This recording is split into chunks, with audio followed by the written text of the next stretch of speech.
Hello students, welcome to my channel law and GK academy. Students, आज हम लोग CrPC का एमसीक्यू को आगे कंटिन्यू करेंगे। तो चलिए वीडियो को स्टार्ट करते हैं। और वीडियो को स्टार्ट करने से पहले आप लोग से रिक्वेस्ट है कि वीडियो को कंप्लीट देखिएगा और वीडियो अच्छी लगे तो ज़्यादा से ज़्यादा लाइक एंड शेयर कीजिएगा। और मेरे चैनल पर नए हैं तो मेरे channel law and GK academy को सब्सक्राइब कर लीजिएगा। तो चलिए नेक्स्ट क्वेश्चन देखते हैं। नेक्स्ट क्वेश्चन है, सीआरपीसी के अंतर्गत आजीवन कारावास का लघुकरण कौन कर सकता है। मतलब सीआरपीसी के अकॉर्डिंग किसी व्यक्ति को आजीवन कारावास का दंड दिया गया है तो उसे आजीवन कारावास से उससे छोटे दंड में कौन दे सकता है। तो हमारे पास ऑप्शन है समुचित सरकार, ऑप्शन बी है भारत का राष्ट्रपति, और ऑप्शन सी है राज्यपाल, और ऑप्शन डी है केंद्रीय सरकार। तो इसका सही ऑप्शन हो जाएगा ऑप्शन ए समुचित सरकार। यह किस सेक्शन में दिया गया है? तो यह सीआरपीसी के सेक्शन लघुकरण की बात जो की गई है, आजीवन कारावास के लघुकरण की बात किस सेक्शन में की गई है? सबसे पहले तो लघुकरण की बात कहाँ की गई है? दंडादेश के लघुकरण कहाँ दिया गया है?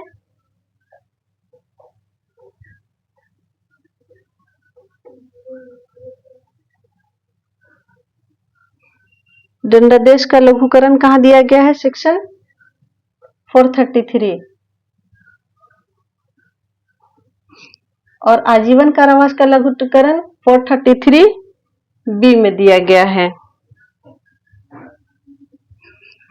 इसमें 4 सिचुएशन बताया गया है कि अगर किसी व्यक्ति को मृत्यु दंडादेश दी जाती है, मान लीजिए ये ए है, इसको क्या दिया गया? मृत्यु दंडादेश दिया गया, मृत्यु का दंड दिया गया, ठीक है।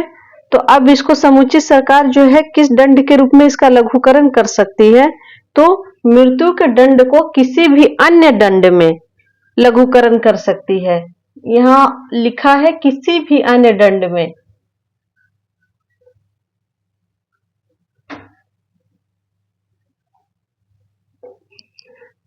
ठीक है।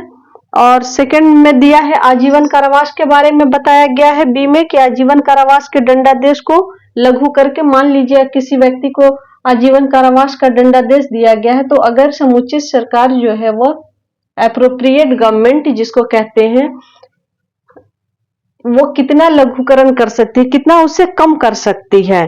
तो 14 ईयर्स 14 वर्ष से अधिक कारावास का दंड दे सकती है, 14 वर्ष का कारावास दे सकती है, 14 वर्ष से अधिक नहीं दे सकती है। यह जुर्माने के रूप में या जुर्माने के रूप में कर सकती है, फाइन या जुर्माने के रूप में लघुकरण कर सकती है। ये 2 ऑप्शन है। या तो उस व्यक्ति को जिसको आजीवन कारावास दिया गया है, लेकिन यहां पर एक बात कही गई है 433 में कि एप्रोप्रिएट गवर्नमेंट जो है वह दंडाधीश व्यक्ति जो जिसको दंड दिया गया उसकी सम्मति की जरूरत नहीं है। गवर्नमेंट को सम्मति की जरूरत नहीं है। बिना सम्मति के अगर वो चाहे तो वह दंड का लघुकरण कर सकती है। और आजीवन कारावास को किस में कन्वर्ट कर सकती है? 14 वर्ष से अनाधिक 14 वर्ष तक के दंड दे सकते हैं या फिर जुर्माना का दंड दे सकती है। अगर वह एक मृत्यु दंड से दंडनीय है तो वह उसको किसी भी अन्य दंड में दे सकती, किसी तरह का भी अन्य दंड दे सकती है। और थर्ड पोजीशन है सी में कहा गया है कि 433 सी में कहा गया है कि कठिन कारावास के दंडादेश को, अगर किसी व्यक्ति को कठिन कारावास दिया गया है उसको क्या कर सकती है? सादा कारावास में चेंज कर सकती है। इसको चेंज करके क्या कर सकती है? सादा कारावास दे सकती है, या जुर्माने के रूप में, या फिर सादा कारावास से हटाकर सिर्फ जुर्माने का भी दंड दे सकती है। और डीप एक और सिचुएशन है, मैं बताई ना, A B C D 4 situation दिया गया है। और अगर सादा कारावास का जुर्माना को अगर किसी व्यक्ति को, मान लीजिए ये है, इसको दंड मिला है सादा कारावास का, सिंपल इम्प्रिजमेंट मिला है, तो इसको गवर्नमेंट एप्रोप्रिएट गवर्नमेंट चाहे तो इसका सिर्फ जुर्माने के रूप में लघुकरण कर सकती है। पूरा का पूरा माफ नहीं होगा, कुछ ना कुछ सजा तो मिलेगी, तो इसको सादा मिला है तो इसको जुर्माने के रूप में दे सकती है। नेक्स्ट क्वेश्चन है, मामलों और अपीलों को एक उच्च न्यायालय से दूसरे उच्च न्यायालय अंतरित करने की उच्चतम न्यायालय की शक्ति का प्रयोग निम्न में से किसके आवेदन पर किया जा सकता है? मामलों और अपीलों को एक उच्च न्यायालय से दूसरे उच्च न्यायालय में जब अंतरित किया जाता है तो उच्चतम न्यायालय की जो शक्ति है उसका प्रयोग, उच्चतम न्यायालय अपनी शक्ति का प्रयोग किसके आवेदन पर करेगा? किसके आवेदन पर करेगा? ऑप्शन ए है संबंधित उच्च न्यायालय के रजिस्ट्रार, ऑप्शन बी है भारत के महान न्यायवादी, ऑप्शन सी है भारतीय विधिक परिषद के अध्यक्ष और ऑप्शन डी है भारत के महासॉलिसिटर। तो इसका सही ऑप्शन हो जाएगा ऑप्शन बी, भारत के महान न्यायवादी के आवेदन पर कर सकती है। और मामलों और अपीलों को एक उच्च न्यायालय से दूसरे उच्च न्यायालय में अंतरित करने का सेक्शन कौन सा है? तो 406 है, सेक्शन 406 में दिया गया है। किसके आवेदन पर किया जा सकता है? तो महान न्यायवादी के आवेदन पर सुप्रीम कोर्ट कर सकती है।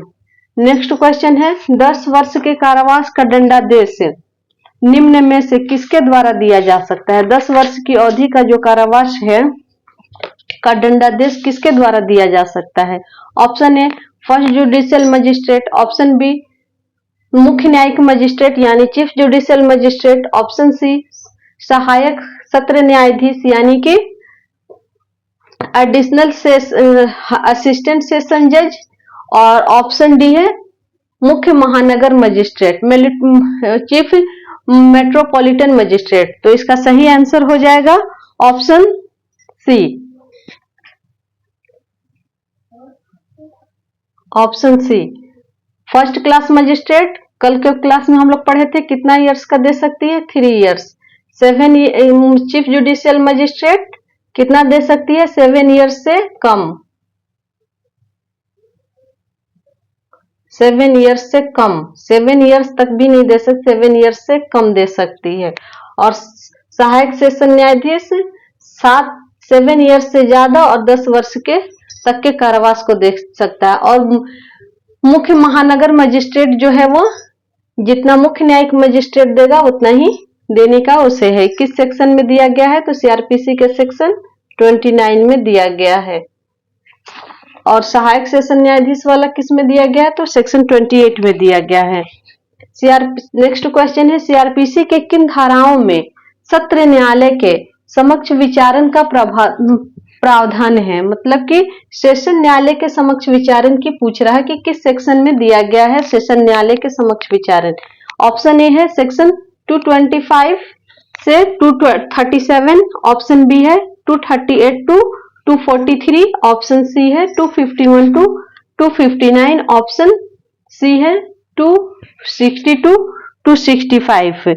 तो इसका सही ऑप्शन हो जाएगा ऑप्शन ए 225 से 237 में दिया गया है, सेशन न्यायालय के समक्ष विचारण के बारे में दिया गया है।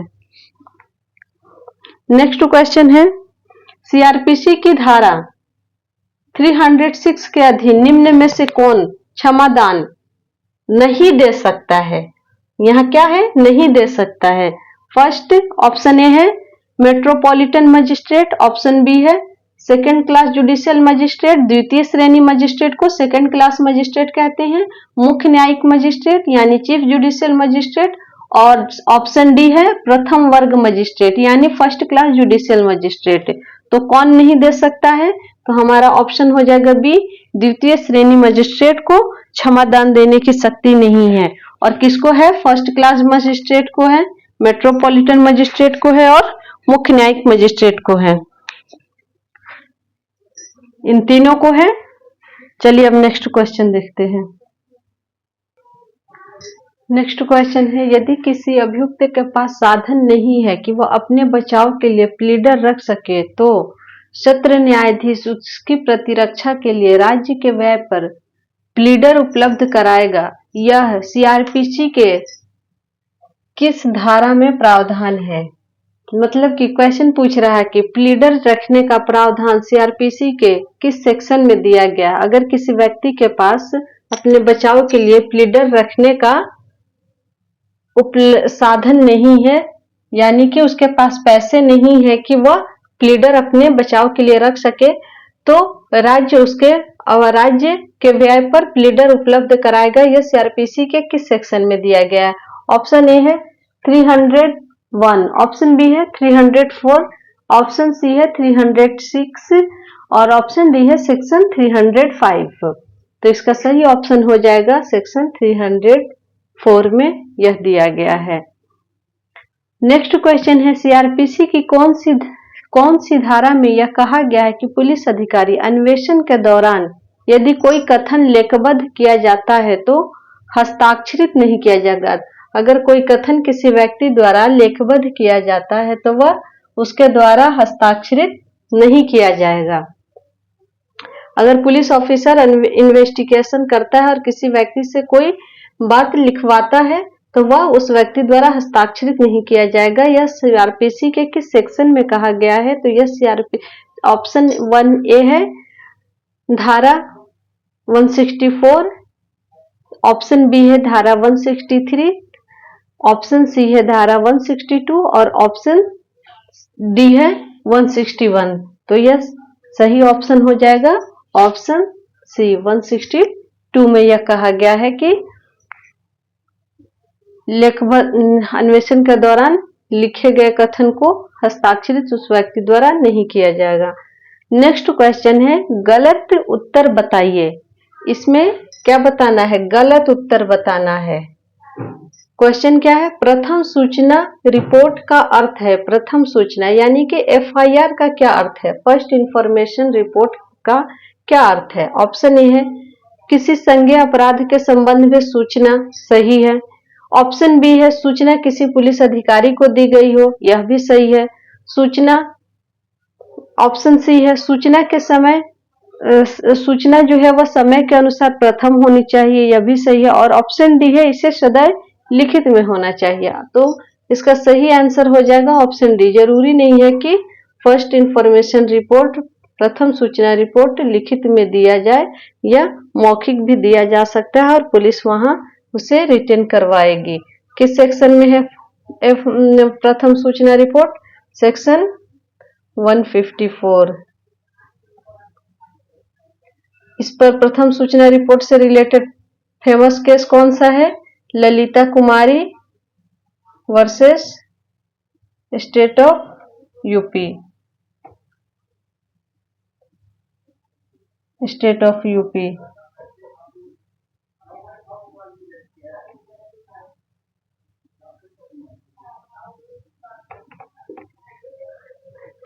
नेक्स्ट क्वेश्चन है आजीवन कारावास का दंडादेश निम्न में से किसके द्वारा दिया जा सकता है। आजीवन कारावास का दंडादेश निम्न में से किसके द्वारा दिया जा सकता है। तो ऑप्शन ए है मुख्य न्यायिक मजिस्ट्रेट, ऑप्शन बी है सत्र न्यायाधीश यानी सेशन जज, ऑप्शन सी है मेट्रोपॉलिटन मजिस्ट्रेट और ऑप्शन डी है प्रथम श्रेणी मजिस्ट्रेट। तो सही आंसर हो जाएगा सत्र न्यायाधीश, सेशन न्यायाधीश ही आजीवन कारावास का दंडादेश दे सकता है। चलिए नेक्स्ट क्वेश्चन देखते हैं। नेक्स्ट क्वेश्चन है गलत उत्तर बताइए। गलत उत्तर बताना है। क्वेश्चन क्या है, एक विधिमान वारंट के लिए निम्न आवश्यक तत्व क्या है। एक विधिमान वारंट, जब वारंट जारी किया जाता है उसके लिए निम्न आवश्यक तत्व क्या है, क्या एसेंशियल एलिमेंट है एक वारंट के। ऑप्शन ए है लिखित होना चाहिए, ऑप्शन बी न्यायालय के पीठासीन अधिकारी द्वारा हस्ताक्षरित होना चाहिए, यानी न्यायालय के पीठासीन अधिकारी द्वारा हस्ताक्षरित होना चाहिए, ऑप्शन सी न्यायालय की सील लगी होनी चाहिए, न्यायालय की मुहर लगी होनी चाहिए, ऑप्शन डी इसमें अभियुक्त का नाम पता होना आवश्यक नहीं है। तो हमें क्या बताना है, गलत उत्तर बताना है। तो पता है वारंट के लिए लिखित होना जरूरी है, हस्ताक्षरित होना जरूरी है, न्यायालय की सील लगी होनी चाहिए, लेकिन अगर अभियुक्त का नाम और पता ही नहीं होगा तो पता कैसे चलेगा कि वारंट किसके नाम पर इशू किया गया है।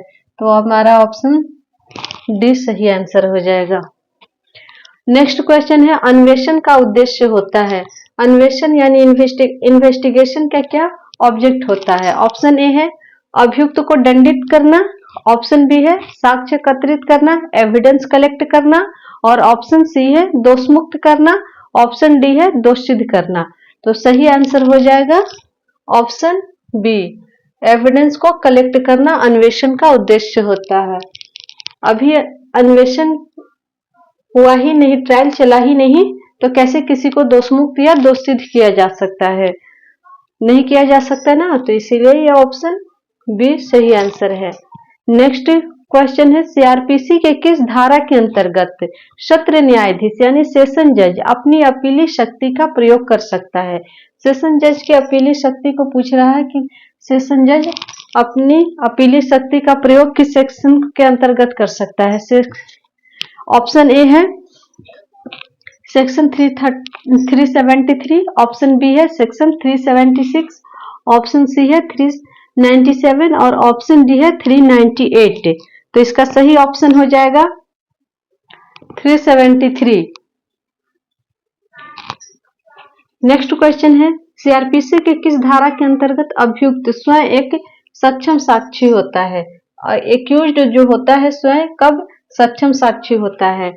ऑप्शन ए है सेक्शन 315, ऑप्शन सी है ऑप्शन बी है सेक्शन 313, ऑप्शन सी है सेक्शन 311 और ऑप्शन डी है सेक्शन 319। तो हमारा सही ऑप्शन हो जाएगा ऑप्शन ए 315। 315 में बताया गया है कि अभियुक्त कब स्वयं एक सक्षम साक्षी होता है। नेक्स्ट क्वेश्चन है 2 वर्षों से अधिक अवधि के कारावास से दंडनीय अपराध का संबंध है? सम्मन मामलों से, ऑप्शन बी वारंट मामलों से, ऑप्शन सी ए और बी दोनों, और ऑप्शन डी है इनमें से कोई नहीं। 2 वर्ष से अधिक पूछ रहा है ना, तो 2 वर्ष से अधिक है तो कहाँ होगा? वारंट मामला होगा। 2 वर्ष से कम होगा तो सम्मन मामला होगा। ऑप्शन बी सही आंसर है। नेक्स्ट क्वेश्चन है सीआरपीसी के धारा 133 के अंतर्गत लोक उपताप हटाने के लिए सशर्त आदेश किसके द्वारा दिया जा सकता है? सशर्त आदेश दिया जा सकता है किसके द्वारा दिया जा सकता है? ऑप्शन ए है जिला मजिस्ट्रेट के द्वारा, ऑप्शन बी है उपखंड मजिस्ट्रेट के द्वारा, ऑप्शन सी है विशेष रूप से अधिकृत कार्यपालक मजिस्ट्रेट द्वारा, या ऑप्शन डी है उपयुक्त में से किसी भी मजिस्ट्रेट द्वारा। तो 133 में कहा गया है कि लोक उपताप जो लोक न्यूसेंस जो ये पब्लिक न्यूसेंस जो है इसको हटाने का आदेश जिला मजिस्ट्रेट भी दे सकता है, उपखंड मजिस्ट्रेट भी दे सकता है और विशेष रूप से अधिकृत किया गया कोई कार्यपालक मजिस्ट्रेट भी दे सकता है। तो ऑप्शन डी इसका सही आंसर हो जाएगा। नेक्स्ट क्वेश्चन है संज्ञेय अपराध में पुलिस अधिकारी आरोपी को वारंट के बिना गिरफ्तार नहीं कर सकता। ऑप्शन बी है आरोपी को वारंट के बिना गिरफ्तार कर सकता है, ऑप्शन सी है आरोपी को रिमांड के आदेश के बिना पुलिस हिरासत में रख सकता है, और ऑप्शन डी है आरोपी को मजिस्ट्रेट के समक्ष प्रस्तुत करना आवश्यक नहीं है। तो सही आंसर हो जाएगा ऑप्शन बी, संज्ञेय अपराध में पुलिस अधिकारी जो है आरोपी को वारंट के बिना गिरफ्तार कर सकता है। नेक्स्ट क्वेश्चन है निम्न में से कौन सीआरपीसी की धारा 125 के अंतर्गत भरण पोषण का अधिकारी नहीं है? किसे भरण पोषण का अधिकार नहीं है? ऑप्शन ए है अधर्मज अवयस्क संतान, ऑप्शन बी सहोदर भाई, ऑप्शन सी पिता, ऑप्शन डी तलाकशुदा पत्नी।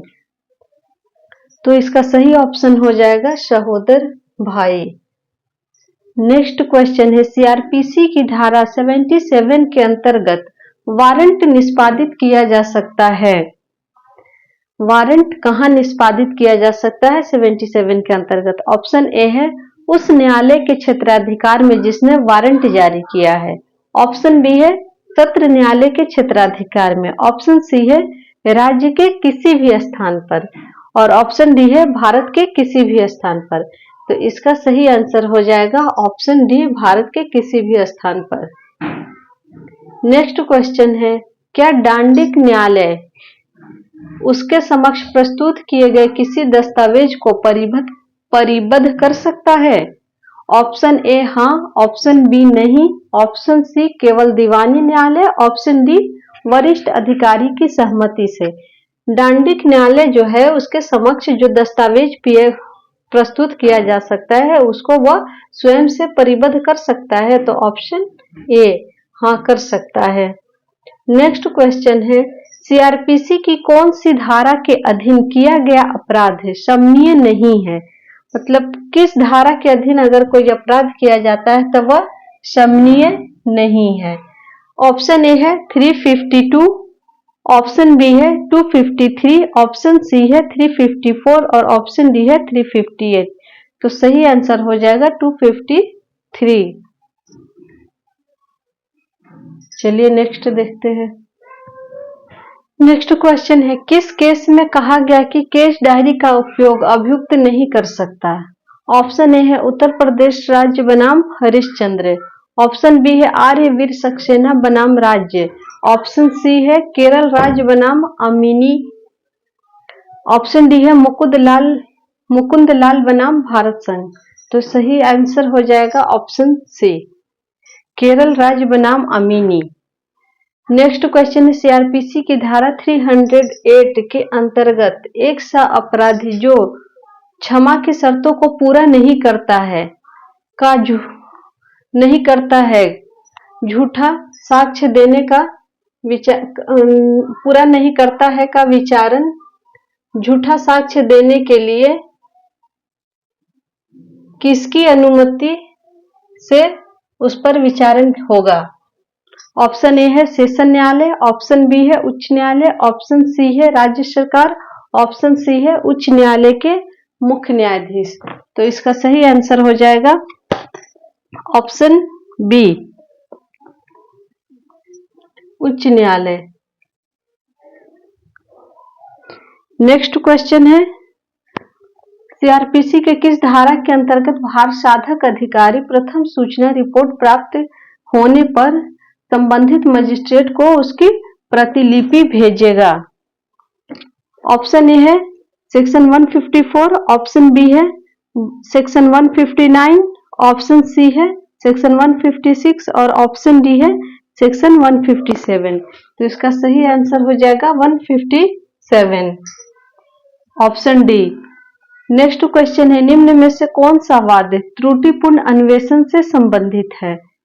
ऑप्शन ए है डी के बसु बनाम पश्चिम बंगाल, ऑप्शन बी है जहीरा हबीबुल्ला बनाम गुजरात राज्य, ऑप्शन सी है साक्षी बनाम भारत संघ, ऑप्शन डी है दीपेश चांडक बनाम भारत संघ। तो इसका सही आंसर हो जाएगा डी के बसु बनाम पश्चिम बंगाल। नेक्स्ट क्वेश्चन है, सीआरपीसी की धारा 192 के अंतर्गत संश्लिष्ट मामले में अपनाई गई विचारण की प्रक्रिया होती है, कैसी होती है? ऑप्शन ए सत्र विचारण होती है, ऑप्शन बी पुलिस रिपोर्ट के आधार पर संश्लिष्ट वारंट मामले का विचारण होता है, या ऑप्शन सी पुलिस रिपोर्ट से अन्यथा संश्लिष्ट वारंट मामले का विचारण होता है, या ऑप्शन डी समन विचारण होता है। तो इसका सही आंसर हो जाएगा ऑप्शन सी।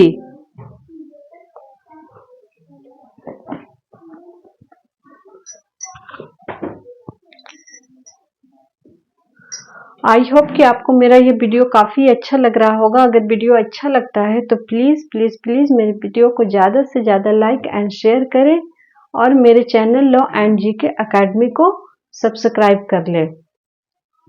चलिए मिलते हैं नेक्स्ट वीडियो में। हंसते रहिए, मुस्कुराते रहिए। जय हिंद।